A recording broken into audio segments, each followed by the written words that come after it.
If Israel just allowed the Palestinians to have a state of their own, there would be peace in the Middle East, right? That's what you hear from UN ambassadors, European diplomats, and most college professors. But what if I told you that Israel has already offered the Palestinians a state of their own, and not just once, but on 5 separate occasions? Don't believe me? Let's review the record. After the breakup of the Ottoman Empire following World War I, Britain took control of most of the Middle East, including the area that constitutes modern Israel. 17 years later, in 1936, the Arabs rebelled against the British and against their Jewish neighbors. The British formed a task force, the Peel Commission, to study the cause of the rebellion. The commission concluded that the reason for the violence was that 2 peoples, Jews and Arabs, wanted to govern the same land. The answer, the Peel Commission concluded, would be to create 2 independent states, one for the Jews and one for the Arabs, a 2-state solution. The suggested split was heavily in favor of the Arabs. The British offered them 80% of the disputed territory, the Jews the remaining 20%. Yet, despite the tiny size of their proposed state, the Jews voted to accept this offer. But the Arabs rejected it and resumed their violent rebellion. Rejection number 1. 10 years later, in 1947, the British asked the United Nations to find a new solution to the continuing tensions. Like the Peel Commission, the UN decided that the best way to resolve the conflict was to divide the land. In November 1947, the UN voted to create 2 states. Again, the Jews accepted the offer, and again, the Arabs rejected it. Only this time, they did so by launching an all-out war. Rejection number 2. Jordan, Egypt, Iraq, Lebanon, and Syria joined the conflict. But they failed.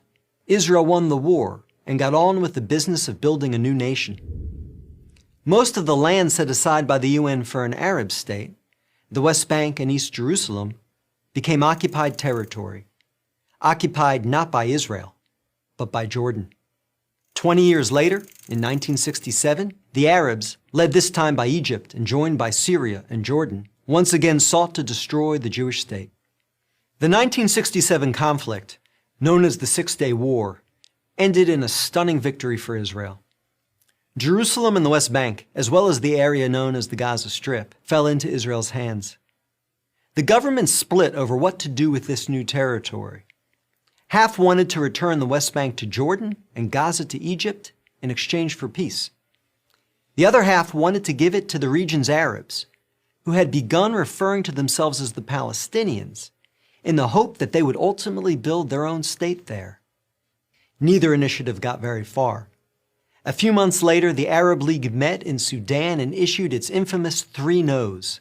No peace with Israel, no recognition of Israel, no negotiations with Israel.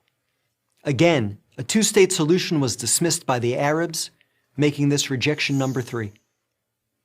In 2000, Israeli Prime Minister Ehud Barak met at Camp David with Palestinian Liberation Organization Chairman Yasser Arafat to conclude a new 2-state plan.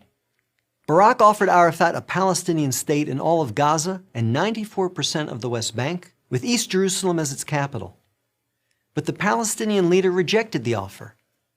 In the words of U.S. President Bill Clinton, Arafat was here 14 days and said no to everything.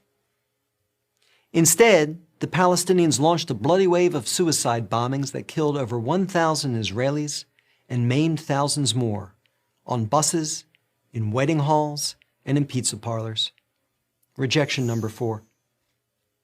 In 2008, Israel tried yet again.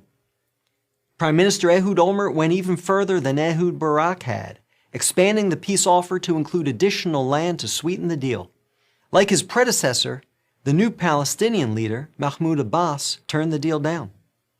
Rejection number 5. In between these last 2 Israeli offers, Israel unilaterally left Gaza, giving the Palestinians complete control there. Instead of developing this territory for the good of its citizens, the Palestinians turned Gaza into a terrorist base from which they have fired thousands of rockets into Israel. Each time Israel has agreed to a Palestinian state, the Palestinians have rejected the offer, often violently. So if you're interested in peace in the Middle East, maybe the answer is not to pressure Israel to make yet another offer of a state to the Palestinians. Maybe the answer is to pressure the Palestinians to finally accept the existence of a Jewish state. I'm David Brog, Executive Director of the Maccabee Task Force for Prager University.